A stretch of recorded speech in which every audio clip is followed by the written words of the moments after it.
ভাইরা, আমি তোমাদের লাস্ট ক্লাসে একটা সিভি তৈরি করতে বলছিলাম। সাপোজ এরকম একটা সিভি আমরা তৈরি করব ছোটখাটো। এখানে যে জিনিসগুলো থাকবে খেয়াল করো। প্রথমত হচ্ছে ইমেজ যোগ করা সিভিতে। তারপরে একটা হেডলাইন থাকলো। তো হেডলাইনের পরে তুমি এখানে অর্ডার লিস্টিং করবা। 1 2 3 4 5 6 7টা পয়েন্ট দিছি আমি। প্রথম 5টা হচ্ছে ব্যক্তিগত ইনফরমেশন, তারপরে হচ্ছে এডুকেশনাল কোয়ালিফিকেশন, একটা টেবিল তৈরি করবা।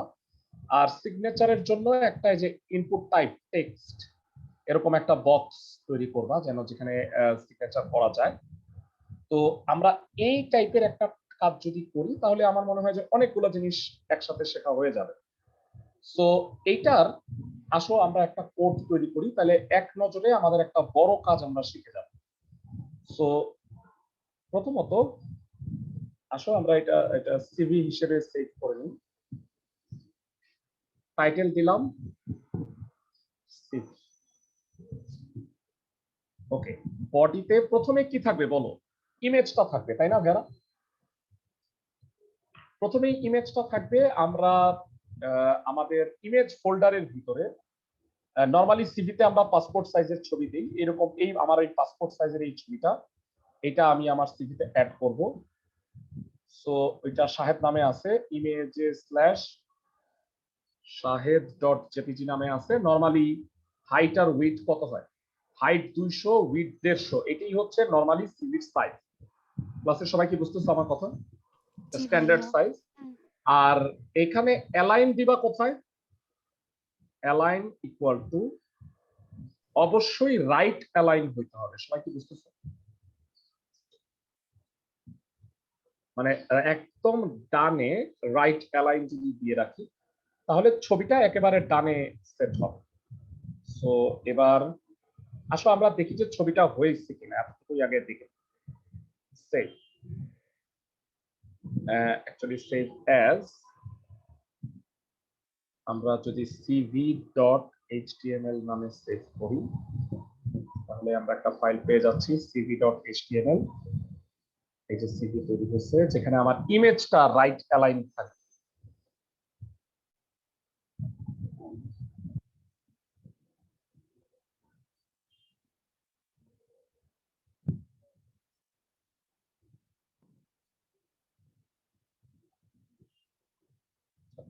লোড হতে একটু সময় লাগবে।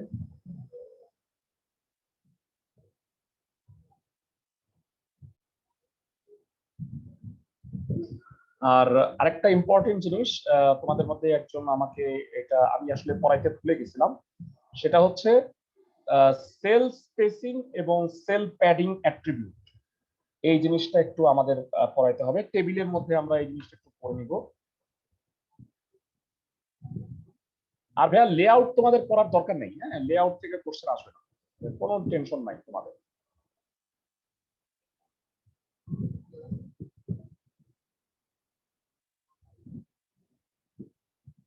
আচ্ছা, আমরা এখানে দেখতে পাচ্ছি, এই দেখো রাইট অ্যালাইন হয়ে গেছে আমার ছবিটা। সবাই কি দেখতে পাচ্ছ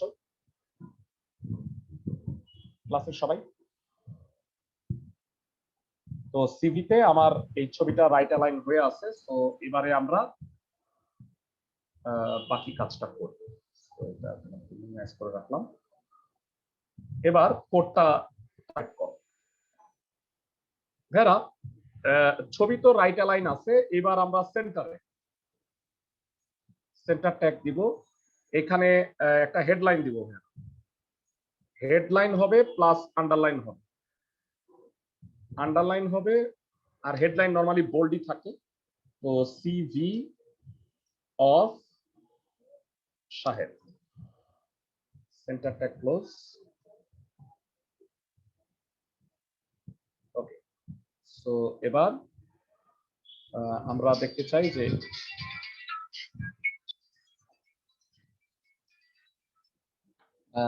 হ্যালো, জি জি, ওয়ালাইকুম আসসালাম। আমি ফিরবো এই তো 7টা, 6:30 7টার দিকে আর কি। জি, ঠিক আছে। না আসা নে ফোন দিব না, হ্যাঁ হ্যাঁ, আইসা আপনার নিচে ফোন দিব। জি, আচ্ছা, আসসালাম। ওকে, তো সো এবার আমরা আন্ডারলাইনটা ক্লোজ করা হয় নাই, আন্ডারলাইন ট্যাগটা ক্লোজ করো।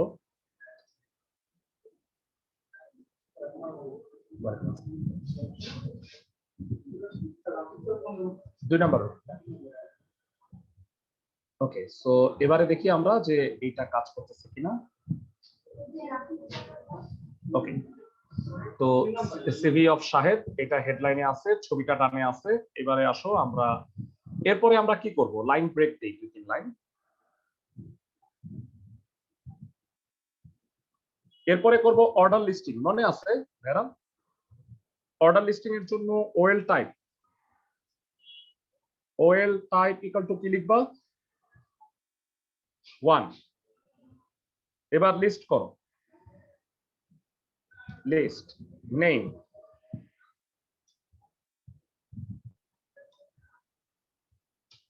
List close.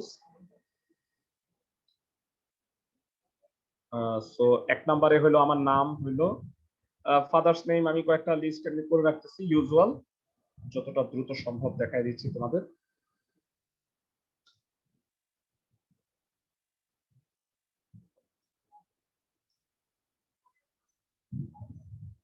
Mother's name,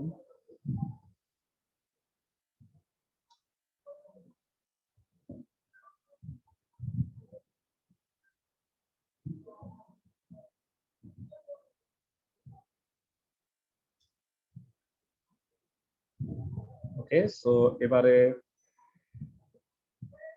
gender mail, এরপরে দুটা বেসিক ইনফরমেশন, সেল নাম্বার আর হচ্ছে email number, email address. Cell number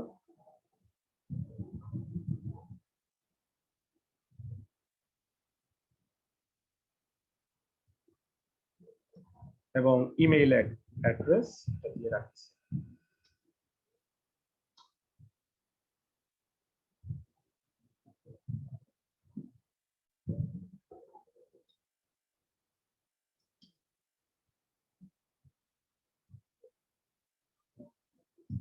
okay, আর ফাইনালি হচ্ছে এডুকেশনাল কোয়ালিফিকেশন।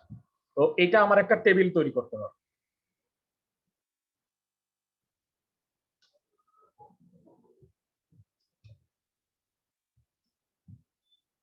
তো এটাতে তুমি একটু গ্যাপ রাখবা,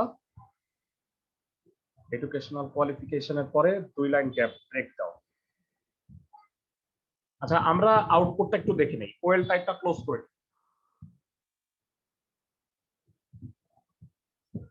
এবারে দেখো যে এটা সিভির আউটপুটটা কেমন, সবাই একটু দেখে নাও। এখানে সিরিয়ালি আছে, তোমরা চাইলে এগুলোকে বোল্ড অক্ষরেও এটা উল্লেখ করতে পারো, সেক্ষেত্রে ওই প্রত্যেকটা বোল্ড দিয়ে দিতে হবে।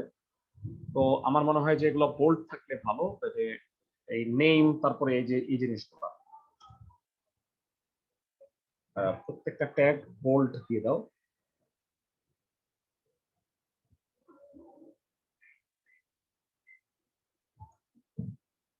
হ্যাঁ, তোমরা ইতে জানো যে এই বোল্ড ট্যাগটা হচ্ছে কিন্তু কন্টেইনার ট্যাগ, সো এটা আমাদের ক্লোজ করতে হবে। সো আমরা এটা কপি করে নিচ্ছি। ভাইয়া হেডলাইন গুলা বোল্ড থাকে, আর ইনফরমেশন যেগুলো সেগুলো আর বোল্ড দিচ্ছি না, তাহলে দেখতে সুন্দর লাগবে।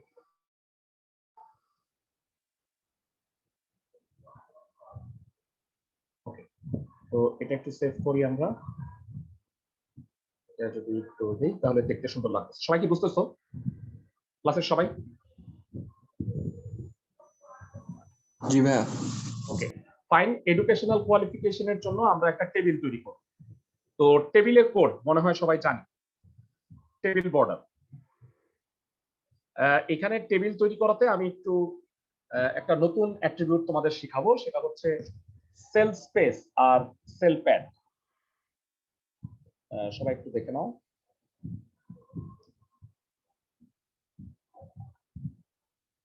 যারা এটাকে বলা হয়, আমরা এতদিন পর্যন্ত টেবিলের কিন্তু সেলগুলোর মধ্যে কোনো স্পেস দেই নাই, খেয়াল করো। এরা এখানে দেখতে পাচ্ছ যে এই জায়গাটাকে বলা হয় সেল স্পেস, মানে টেবিলের প্রত্যেকটা রো বা মানে প্রতিটা রো এর মধ্যে আমি যদি ব্যবধানটা দিব সেটা হচ্ছে সেল স্পেস। এর আগে কিন্তু আমরা কোনো সেল স্পেস দিই নেই, সেক্ষেত্রে কি হয়েছে বলতো, এই নেম এইটা আর রোল এটা লেগে গেছে, এখানে একটা খালি ব্যারিয়ার থাকতো। সবাই কি বুঝতেছো আমার কথা? জি ভাইয়া। তো এইখানে আমরা যেটা করব, এক্সামের নাম, পাসিং ইয়ার, মানে জিপিএ, এই তিনটা ইনফরমেশন শুধুমাত্র থাকবে, বা এই তিনটা ইনফরমেশন আমি দিয়ে এরকম একটা তৈরি করব, এখানে সেল স্পেস রাখবো। তো নরমালি তোমাদের বইতে সেল স্পেস রাখছে 14, তাহলে 14 পিক্সেল এটা খালি থাকে। আর এখানে ডিফল্ট হিসেবে অ্যাট্রিবিউটের মান 2 থাকে, মানে এটা খুবই কাছাকাছি থাকে, কিন্তু তুমি যদি 14 দিয়ে দাও সেক্ষেত্রে তুমি গ্যাপটা স্পষ্ট বুঝতে পারবে। সবাই কি বুঝতেছো আমার কথা? মানে বাই ডিফল্ট 2 থাকে, তখন কি এইটার সাথে এটা প্রায় লেগে যায়। তো আমরা এর আগে যে টেবিল তৈরি করছি তোমাদের কি মনে আছে? টেবিলটা নেইমের সাথে রোল এটা কিন্তু লেগেছিল, তাই না? আমার কথা বুঝতেছো? আর সেল প্যাড কি জানো? সেল প্যাডটা হচ্ছে একটা সেলের মধ্যে তুমি কতটুকু ফ্রি স্পেস রাখবা। এই যে দেখো, এটা হচ্ছে সেল প্যাড ভেরা, মানে সাপোজ তুমি এই সেলের মধ্যে নেম লেখাটা কতটুকু স্পেসে রাখতে চাও। তুমি যদি নরমালি সেন্টার দাও তাহলে এটা মাঝখানে আসবে, বাই ডিফল্ট এটা কি হয় বলতো, লেফট অ্যালাইন হয়। তুমি যদি এমন করতে চাও যে তুমি 14 পিক্সেল বা 16 পিক্সেল খালি রাখবা, সেক্ষেত্রে সেল প্যাডিং ইকুয়াল টু 16 দিয়ে দিলে তাহলে 16টা পিক্সেল খালি রাখবি, ওই অনুযায়ী ডানে বামে এটা সেভ সেভ হবে। সবাই কি বুঝতেছো আমার কথা? সেল জি ভাইয়া। স্পেস আর সেল প্যাডটা কি জিনিস আমরা একটু ব্যবহার করে দেখাচ্ছি, তাইলে আমরা একটু ভালো বুঝতে পারবো। তো আমি একটা টেবিল তৈরি করতে যাচ্ছি, table border equal to 1, sell spacing রাখতেছি আমরা বইয়ের 14ই ফলো করলাম, সেল স্পেসিং 14। এবার বলো টি হেড, টেবিল হেড, টেবিল হেডে কি থাকবে? এক্সাম। তোমরা জানো যে টেবিল হেড অটোমেটিক্যালি মাঝখানেই থাকে। টি হেড ক্লোজ, আর এটা বোল্ড থাকবে, এক্সাম, পাসিং ইয়ার আর রেজাল্ট।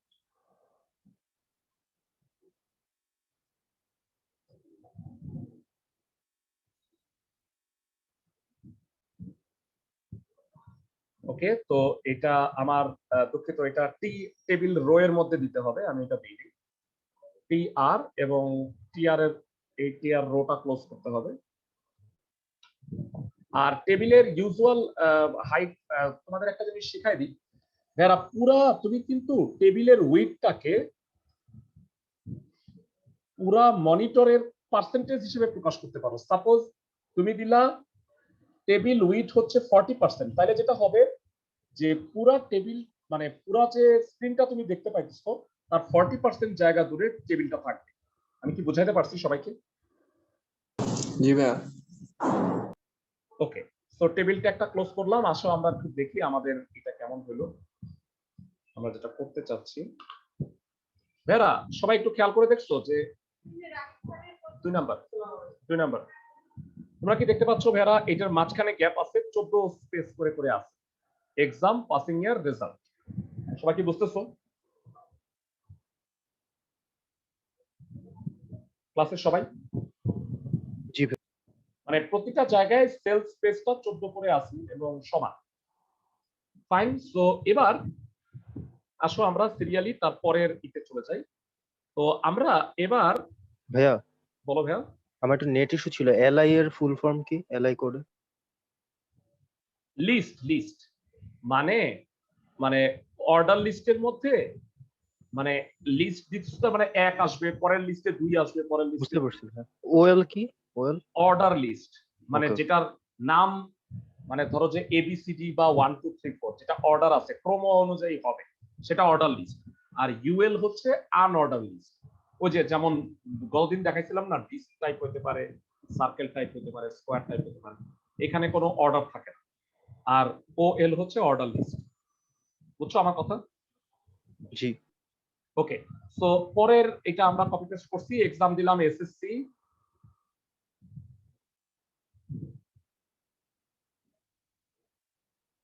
এসএসসি পাসিং ইয়ার 2001, রেজাল্ট হচ্ছে 4.87। ওকে, এবার এইচএসসি পাসিং ইয়ার 2003, রেজাল্ট হচ্ছে 4.60। আমার রেজাল্ট খুবই খারাপ। আমি বলে রাখি আমরা জিপিএ পদ্ধতির প্রথম ব্যাচ, বুঝছো? তখন আমার রেজাল্টই অনেক ভালো রেজাল্ট। তখন কি জিপিএ 5 পাইতো? জিপিএ 5 পাইছে 20 জন সারা বাংলাদেশে, 20 জন পাইছে। তো যাই হোক, আমি বাংলায় A- পাইছি, তো এই কারণে আমার এই অবস্থা হচ্ছে। আচ্ছা যাই হোক, বিএসসি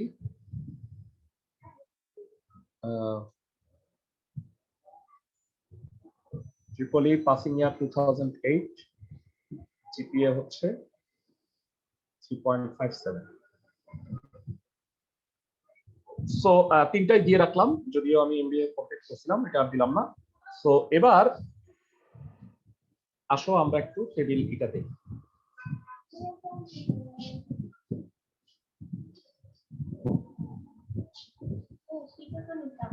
এখন পাবা না ভাই, আরিফ নাই, নেক্সট ক্লাসে। ওকে, সো সবাই কি বুঝতে পারছো ভাইরা?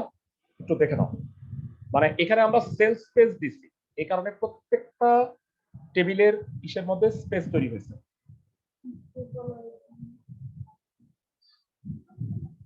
ক্লাসের সবাই কি বুঝতেছো? জি ভাইয়া। মানে আমরা চাইলে কিন্তু সেল প্যাডও দিতে পারি, মানে এই যে প্রত্যেকটা অটোমেটিক্যালি সেন্টারে আসছে। ও আরেকটা জিনিস, এটা দেখো প্রত্যেকটা বোল্ড হয়েছে, কারণ ভাইয়ারা আমরা প্রত্যেকটা টেবিল হেড দিয়ে দিচ্ছি। মানে এগুলা আসলে টেবিল ডাটা হওয়া উচিত, নাইলে আদারওয়াইজ প্রত্যেকটা বোল্ডই থাকবে। সবাই কি বুঝতেছো আমার কথা?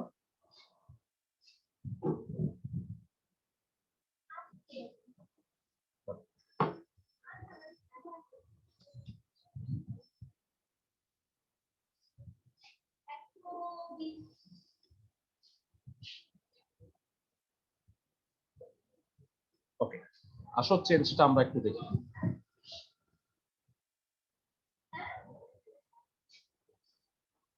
সবাই কি বুঝতে পারছো? এবং বাই ডিফল্ট এটা লেফট অ্যালাইন হয়েছে। সবাই কি আমার কথা বুঝতেছো? মানে আমরা কিন্তু টেবিল ডাটা দেওয়ার পরে এটা সেন্টার দেই নেই, সো আলটিমেটলি এটা লেফট অ্যালাইন হয়ে গেছে। ক্লাসের সবাই কি আমার কথা বুঝছো? জি স্যার। ফাইন।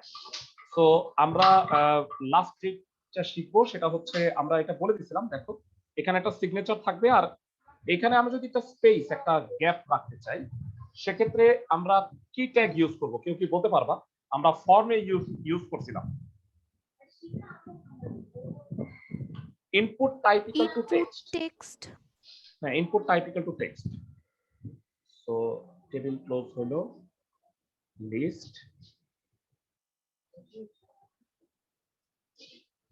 লিস্টের মধ্যে সিগনেচার, এরপরে ইনপুট। ইনপুট হচ্ছে একটা empty tag, input type equal to text. তুমি চাইলে সাইজ দিয়ে দিতে পারো, সাইজ ইকুয়াল টু ধরো যে দিলা 30, তাহলে একটু লম্বা হবে, সাইজ 20 দিলে ছোট হবে। বুঝতে পারছো? লিস্ট ট্যাগ ক্লোজ করে দিলাম, তাহলে এরকম একটা গ্যাপ থাকবে যেখানে সিগনেচারটা তো হাতে করতে হবে। তো এই মোটামুটি দেখো আমরা আমাদের সিভিটা কমপ্লিট হয়ে গেছে।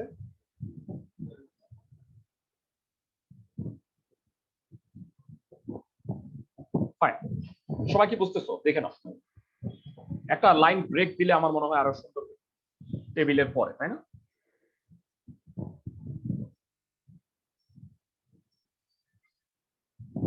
এবার কমপ্লিটলি সিভিটা দেখো। আমরা এইচটিএমএল এ আমরা একটা সিভি তৈরি করছি। যারা এই টোটাল কাজটা কি আমাকে সাবমিট করতে পারবা সবাই? পারবো ভাইয়া। এরা এই কাজটা করো তাহলে অনেক কিছু শিখতে পারবা। এক এক জায়গায় আমরা ছবি, অর্ডার লিস্ট, টেবিল, যে ইনপুট টাইপ, তারপরে অনেকগুলো জিনিস শিখছি। টেবিলের সেল স্পেসিং, সেল প্যাডিং যদি আমরা একটু শিখতে চাই, খেয়াল করো আমরা এসএসসি-টাকে যদি সেল স্পেস দিই, খেয়াল করো আমরা এসএসসি-টাকে আমরা একটু যদি ঠিক করি, টিডি sell spacing, sell padding, sell padding দিলা হচ্ছে 20, তাহলে 20 পিক্সেল ডানে যাবে। এটা ইউজুয়ালি এটা কোথায় ছিল বলতো? এখানে দেখো একটু, সরি আমি একটু ভুল বলছি, এখানে না দিয়ে এটা আমরা যদি এখানে একটু খেয়াল করি, আমরা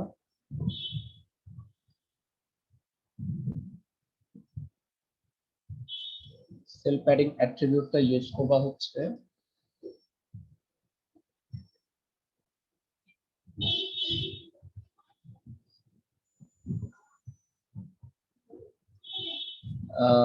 সেল প্যাডিং অ্যাট্রিবিউটটা টেবিলের মধ্যে ইউজ করতে হবে একদম প্রথম। তো তুমি যদি চাও যে সেল প্যাডিংটা ইউজ করবা, তাহলে এইখানে সেল স্পেসিং যেখানে দিছো সেখানে সেল প্যাডিং, সাপোজ সেল প্যাডিংটা দিলা 20, তাহলে 20 করে করে সেটা প্রত্যেকটা লাইনে স্পেস দিই। একটু দেখে নাও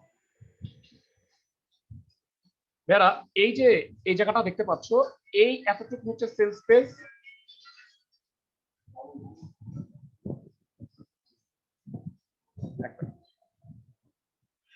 হ্যাঁ মামা, ও এখনো ক্লাস নিচ্ছে। আমি আমার 6টা শেষ শেষ করে মানে আপনার কি বাসায় যাইতে হবে তাই তো? আচ্ছা, হ্যাঁ হ্যাঁ, আচ্ছা আচ্ছা, ঠিক আছে, সমস্যা নেই মামা, আমনে হ্যাঁ 8টায়, আচ্ছা আচ্ছা, ঠিক আছে। ওকে ভেরা, এখানে লাকিলি এটা খুব সেন্টারেই চলে আসছে। কেন? কারণ অ্যাট্রিবিউটটা না পুরোপুরি সেন্টারে আসে না, একটু ভালো করে খেয়াল করে দেখো, এটা কিন্তু পুরোপুরি সেন্টারে আসে না, মানে 20টা স্পেস হয়েছে। সবাই কি বুঝতেছো? এখানে সেল প্যাডিং দিলে কি হয়? এইখান থেকে এইটা 20টা পিক্সেল, মানে 20 স্পেস চলে গেছে। বাই ডিফল্ট এটা কোথায় ছিল বলতো? লেফট অ্যালাইন ছিল না? হ্যাঁ। এই যে 20 স্পেসে চলে গেছে। তুমি যদি কমায় দাও, খেয়াল করো কি হয় দেখো। সাপোজ সেল প্যাড দিলাম 5, তাহলে দেখো এটা আরেকটু লেফট অ্যালাইনের কাছাকাছি হবে। আমি একটু দেখাচ্ছি তাহলে বুঝতে পারবে। বুঝতেছো?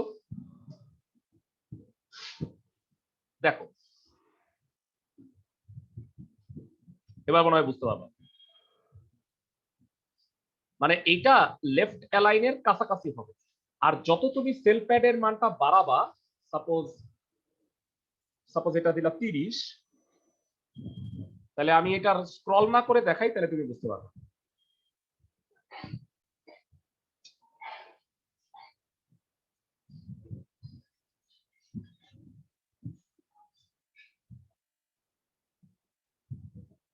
সবাই কি বুঝতেছো? এটা এখান থেকে ডানে চলে আসছে। সবাই আমার কথা বুঝছো? মানে সেল প্যাডিংটা বোঝায় যে এই লেফট অ্যালাইন থেকে কতটুকু ডানে যাবে। তোমার যদি আরো ডানে সরানোর দরকার হয়, সেল প্যাডিং এর মানটা বাড়াই দিবে। আমার কথা বুঝছো সবাই?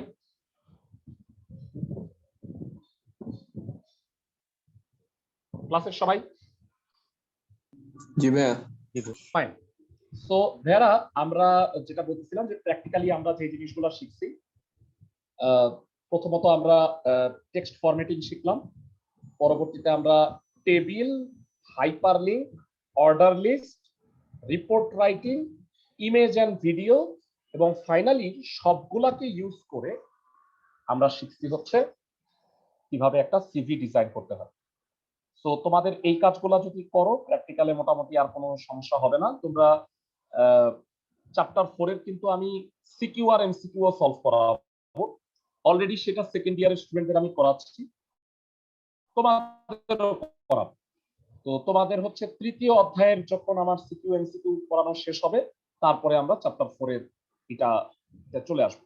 আর তোমরা যারা চ্যাপ্টার 3 এর প্রথম অংশ থেকে পাও নাই, তারা তো জানো যে নেক্সট ক্লাস থেকে কিন্তু এরা আমাদের চ্যাপ্টার 3 এর ই ক্লাস শুরু হচ্ছে। এটা online plus offline both wedge হবে। মানে টাইমিংটা হচ্ছে রবি মঙ্গল বিকাল 5টায় শাহজাহানপুর ব্রাঞ্চে হবে।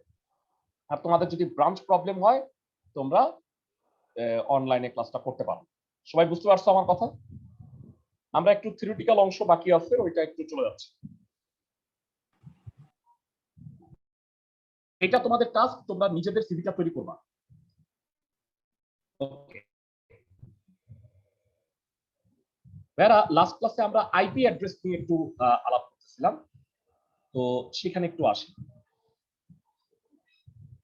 ভাইরা, মূলত আমরা দুই ধরনের, সবাই কি আমার কথা ঠিক মতো শুনতে পাচ্ছ? জি ভাইয়া। ক্লাসের সবাই ওকে। আমরা মূলত দুই ধরনের আইপি অ্যাড্রেস নিয়ে কাজ করব। একটা হচ্ছে ইন্টারনেট প্রোটোকল ভার্সন 4, আর একটা হচ্ছে 6। তো প্রথমত তোমরা ইন্টারনেট প্রোটোকল ভার্সন 4 নিয়ে আমরা একটু আলোচনা করি। এইটা হচ্ছে 8টা অক্টেটে বিভক্ত। অক্টেট দ্বারা বোঝায় 8টা বাইনারি বিট। সবাই কি বুঝতেছো আমার কথা? এরা বাইনারি বিটের কথা মনে আছে? একটা 0 বা একটা 1 বাইনারি বিট বলা হয়। বিটের 4টা ভাগ, তার মানে 32 বিটের একটা কোডকে আমরা আইপি অ্যাড্রেস বলি। এটা ইন্টারনেট প্রোটোকল ভার্সন 4 এ হইতো। এর মধ্যে প্রথম দুইটা অক্টেটকে নেটওয়ার্ক অ্যাড্রেস বলা হয়, যারা এগুলো মনে রাখতে হবে, এবং পরের দুইটা অক্টেটকে হোস্ট অ্যাড্রেস বলা হয়। মানে সাপোজ ধরো বাংলাদেশের জন্য বা সাপোজ ইন্ডিয়ার জন্য একটা আলাদা নেটওয়ার্ক অ্যাড্রেস কিন্তু আছে। তোমরা সবাই জানো যে প্রত্যেকটা ডিজিটাল ডিভাইস, মানে কম্পিউটার হোক বা মোবাইল হোক, তাদের কিন্তু একটা নির্দিষ্ট আইপি অ্যাড্রেস আছে, যেটা দিয়ে তাকে অদ্বিতীয়ভাবে শনাক্তকরণ করা যায়। মানে তোমার মোবাইলের আইপি অ্যাড্রেস যেটা, সেটার সাথে কিন্তু আরেকজনের আইপি অ্যাড্রেসের কোনো মিল থাকবে না। মানে তোমাকে ইউনিকলি আইডেন্টিফাই করার জন্য, যে সাপোজ এটা মূলত ইউজ করে কারা, মানে ধরো তুমি তোমার মোবাইল বা কম্পিউটার দিয়ে কোনো হ্যাক করলা বা কোনো অপরাধ সংঘটিত করলা, তাইলে তোমাকে যেন ফাইন্ড আউট করা যায়, এই কারণে প্রত্যেকটা ডিভাইসের একটা আলাদা আইপি অ্যাড্রেস থাকে। সবাই কি বুঝতেছো আমার কথা? জি ভাইয়া। তো আইপি অ্যাড্রেস মূলত দুই টাইপের হয়। একটা ভার্সন 4, ভার্সন 4 এ মানে 4টা অক্টেট থাকে, মানে 8টা করে বাইনারি বিট, এরকম 4টা পার্ট। প্রথম দুইটা অক্টেটকে বলা হয় নেটওয়ার্ক পার্ট, আর পরের দুইটা পার্টকে বলা হয় হোস্ট পার্ট। তো এটা একটা উদাহরণ দিছে, তো উদাহরণটা একটু দেখে রাখতে পারো। তো এটা হচ্ছে ইন্টারনেট ভার্সন প্রোটোকল 4। আর ভার্সন 6ও আছে। 6 হচ্ছে আবার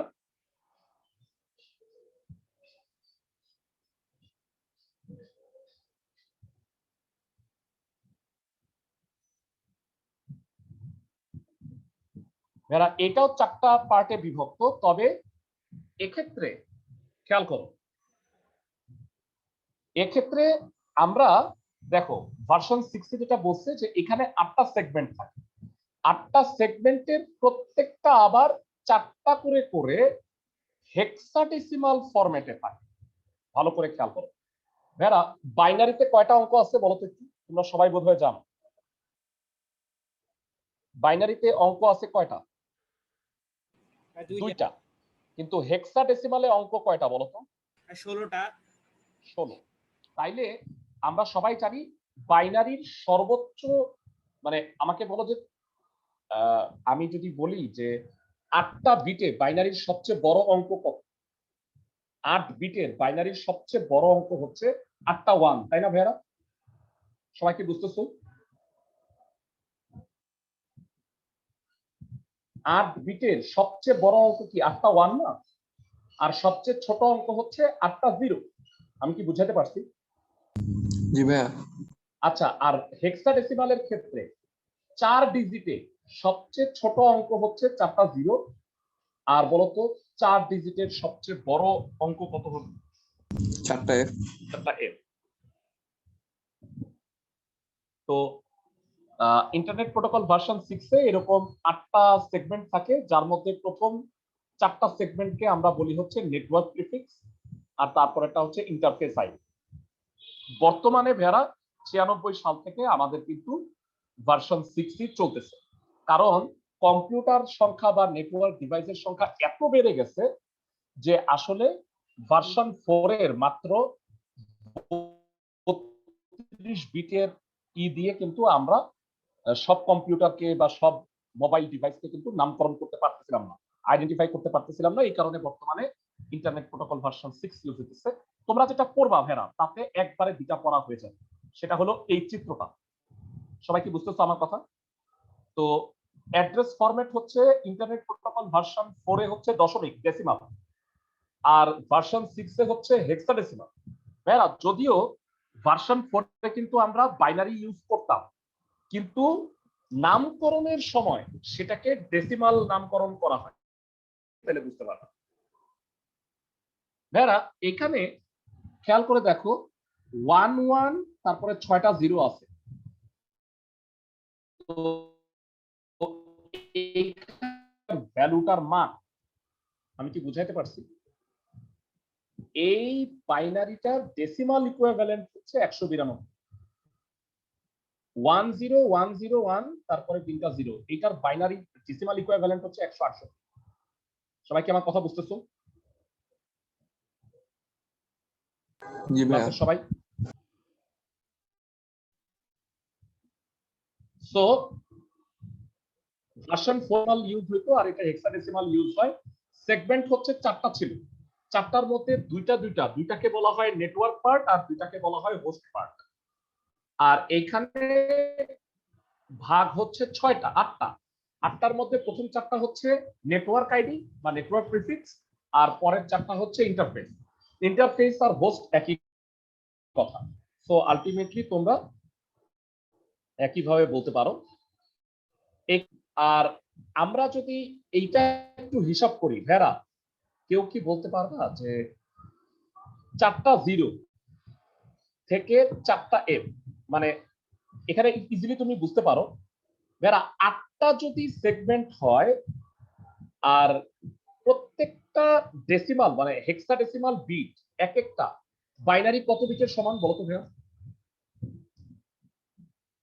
কে বলতে পারবা?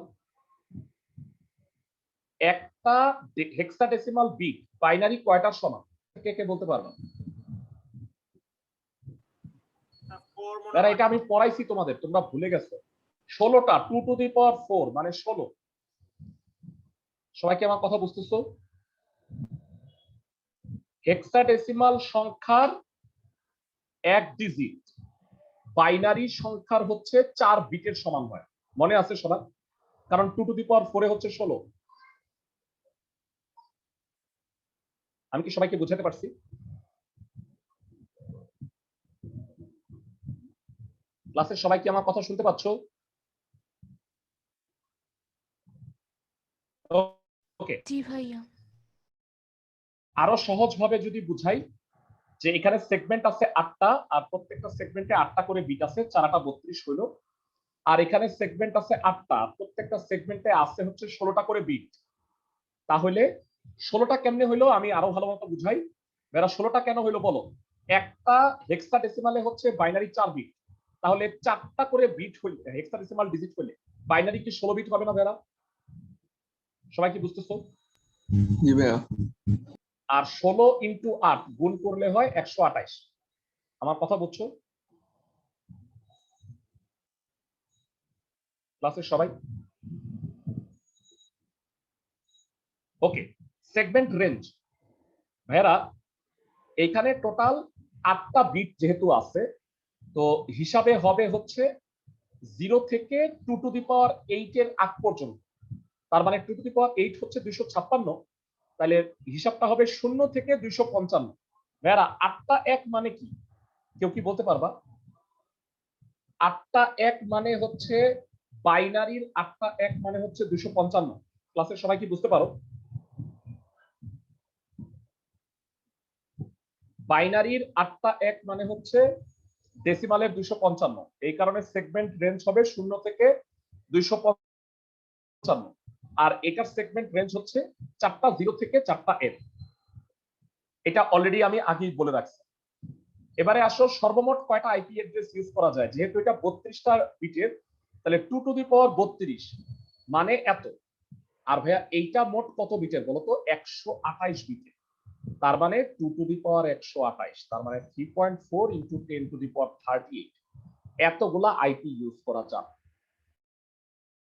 তো ভাইয়া তোমরা যদি এই তুলনামূলক আলোচনাটা করে নাও, তাইলে মনে হয় মোটামুটি আইপি অ্যাড্রেস তোমরা বুঝে ফেলতে পারবা। বর্তমানে আইপি ভার্সন 6 আমরা ইউজ করতেছি। তো আইপি অ্যাড্রেস কাকে বলে এত ডিটেইল হয়তো পরীক্ষায় আসবে না, কিন্তু তারপরেও আমি একটু এমসিকিউ এর জন্য এই পড়াগুলো বলে রাখলাম। এরপরে আসলে হচ্ছে ডোমেইন নেম। যারা আইপি অ্যাড্রেস মনে রাখাটা কি অনেক টাফ না? তোমাকে ভার্সন 4 মনে রাখতে বললেই তোমার দম বাইর হয়ে যাবে, কারণ 32 বিটের কোড। আর ভার্সন 6 হইলে তোমাকে 128টা বিট মনে রাখতে হবে, যা প্রায় অসম্ভব। তোমারে যদি বলতাম যে ভাই আইপি অ্যাড্রেস দিয়ে দিয়ে সব মানে ওয়েবসাইট খুঁজে খুঁজে বের করতে হবে, তাইলে অনেকেই ওয়েবসাইট আর ব্রাউজ করা বাদই দিয়ে দিতাম, তাই না? আমি কি ঠিক বলছি? সেই কারণে প্রত্যেকটা ওয়েবসাইটের কিন্তু আলাদা একটা ডোমেইন নেম আছে, আর এই ডোমেইন নেমটাকে মানে আইপি অ্যাড্রেসে কনভার্ট করে তোমার জন্য এই কাজটা করে দেয় হচ্ছে ব্রাউজার। সবাই কি বুঝতেছো আমার কথা? জি ভাইয়া। মানে ব্রাউজার যখন তুমি ইনস্টল করো, তখন প্রত্যেকটা এই ডোমেইন নেমের এগেইনস্টে আইপি অ্যাড্রেস গুলো সেভ করা থাকে।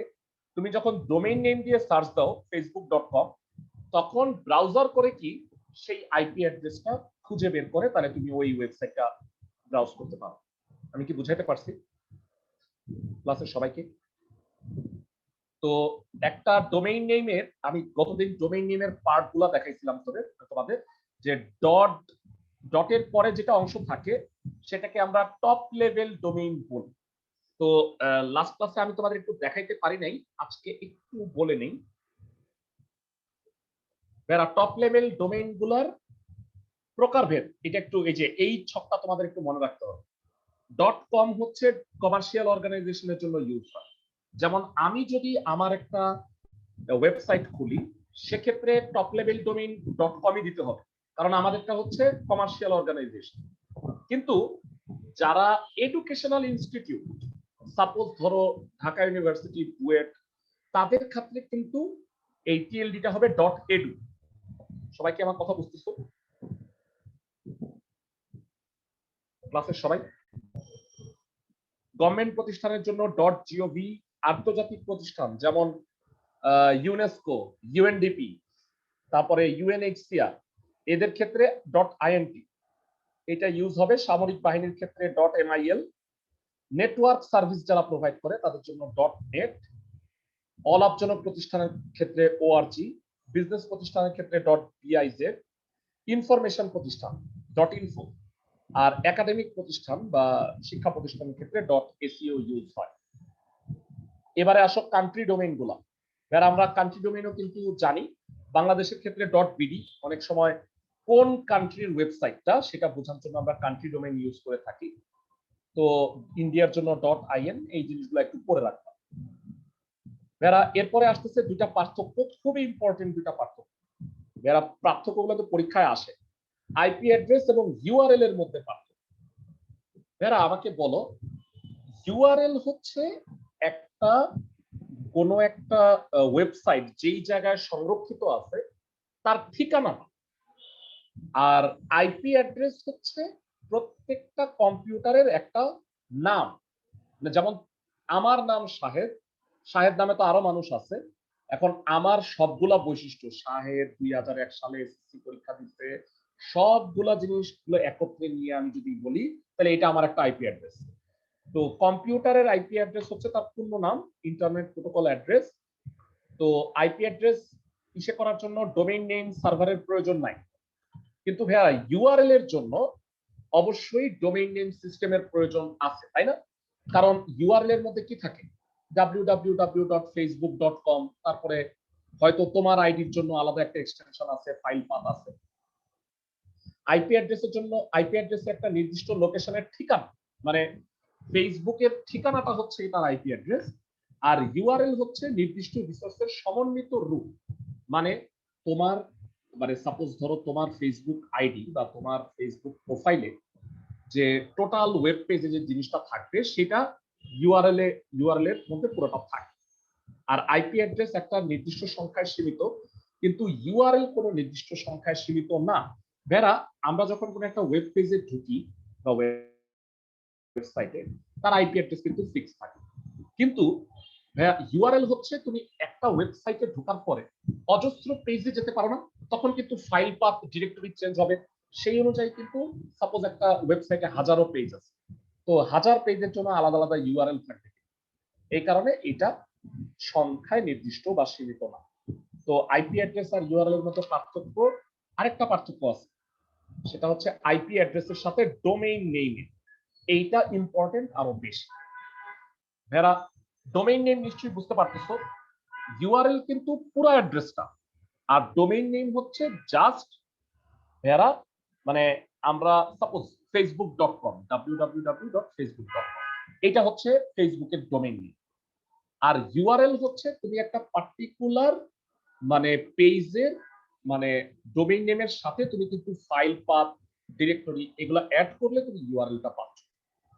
তাইলে পার্থক্যটা দেখো, প্রত্যেকটা কম্পিউটারের যে ইউনিক বা অদ্বিতীয় অ্যাড্রেস থাকে এটাকে আইপি অ্যাড্রেস বলে, আর অ্যালফা নিউমেরিক নাম বা অ্যালফাবেটিক ফরম্যাটকে বলা হয় হচ্ছে ডোমেইন। আইপি অ্যাড্রেস মনে রাখা কঠিন, ডোমেইন নেম মনে রাখা সহজ। তোমরা facebook.com দিয়ে সার্চ করো, কিন্তু ফেসবুকের আইপি অ্যাড্রেস তোমরা কিন্তু কেউ জানো না। আজকে জানতে পারো, ফেসবুকের ব্রাউজারে গিয়ে মাউসটা যখন রাইট ক্লিক করে রাখবা, দেখবা যে পাশে তার আইপি অ্যাড্রেসটাও চলে আসে। তোমরা আজকে এটা ট্রাই করে দেখতে পারো। ধরো আমি উদাহরণটা দেখাচ্ছি। সাপোজ আমরা ব্রাউজার ওপেন করলাম, ব্রাউজার ওপেন করার পরে যে কোনো কিছু দেখো, তুমি যখন এখানে দাও তখন কিন্তু এটা ডিরেক্টরি আসে না, খেয়াল করো। মানে যখনই তুমি কোনো কোনো একটা ফাইল এখানে ধরো, তখন কিন্তু তার পাথ এখানে আসতেছে না, এই যে এরকম আসে না। সবাই কি বুঝতেছো আমার কথা? তোমরা ফেসবুকে ঢুকে তোমরা চাইলে তার আইপি অ্যাড্রেসটাও ফাইন্ড আউট করে নিতে পারো।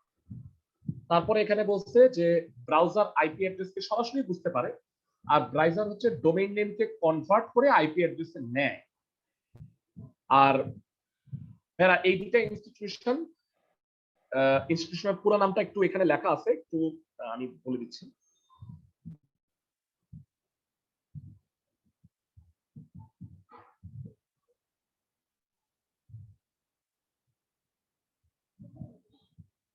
এরা এইখানে একটু দেখে নাও। ডোমেইন নেম যারা মানে যে আইপি অ্যাড্রেস বন্টন করে যে সংস্থা, তার নাম হচ্ছে ICANN, internet corporation for assign names and numbers. তো এইটা কাজ করে হচ্ছে, এটা আইপি অ্যাড্রেস না, এটা কাজ করে হচ্ছে ডোমেইন নেম। আর আইপি অ্যাড্রেস দেয় হচ্ছে IANA, এইটার মাইনিং এর মধ্যে এখানে দেয়া আছে।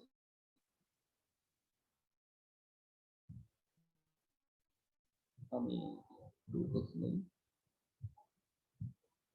এখানে বোধহয় পাচ্ছি না, যাই হোক আমি এটার মিনিংটা তোমাদের দিয়ে দিচ্ছি, এখানে তো থাকার কথা।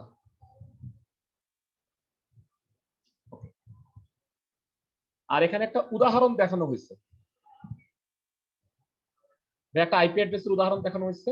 এটা কোন কিসের বলতো, ভার্সন 4 নাকি 6? ক্লাসের কে কে বলতে পারবা? এটা কি ভার্সন 4 নাকি 6? এটা ভার্সন 4।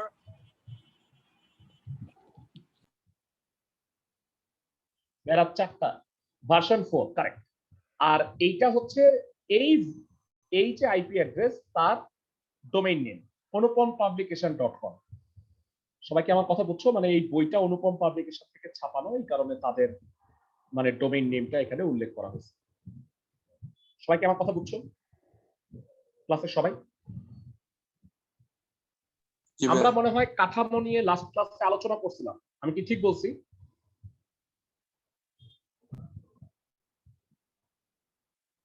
ক্লাসের সবাই? তো ভেরা এক নজরে আমি চ্যাপ্টার 4 এর থিওরিটিক্যাল অংশগুলো বলে দিচ্ছি তোমাদের। যদিও আমি তোমাদের গ্রুপে এইটা জ্ঞান, অনুধাবন, প্রয়োগ, উচ্চতর দক্ষতা আলাদা আলাদা পার্ট করে গ্রুপে দিয়ে দিব। তো তারপরেও আমি বলে দিচ্ছি যে কোশ্চেনগুলো তোমরা পড়বা।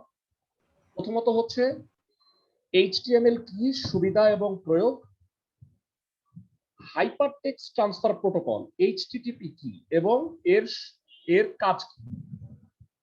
2 নম্বরে হচ্ছে আইপি অ্যাড্রেস কি, ডোমেইন নেম সিস্টেম কি, এদের মধ্যে পার্থক্য, আর আইপি অ্যাড্রেস আর ইউআরএল এর মধ্যে পার্থক্য, এই জিনিসগুলো পড়বা।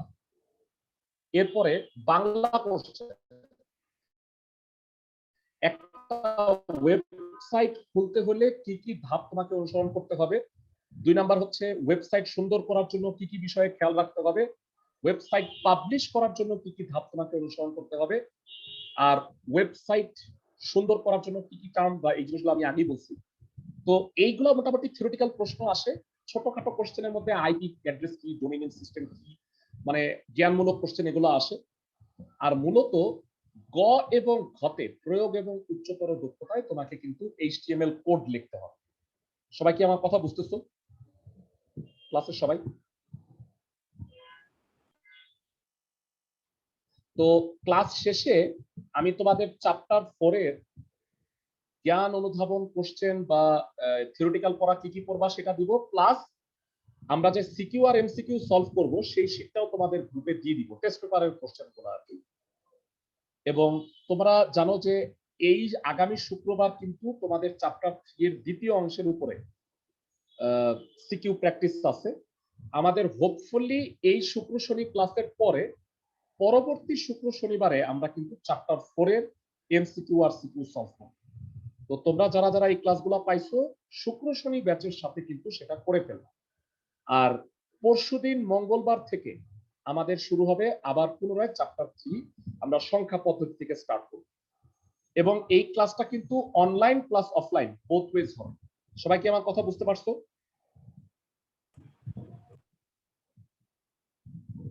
জি ভাইয়া। আর এই ব্যাচটা শাহজাহানপুরে হবে ইনশাআল্লাহ, মঙ্গলবার থেকে দেখা হবে। ভালো থাকো।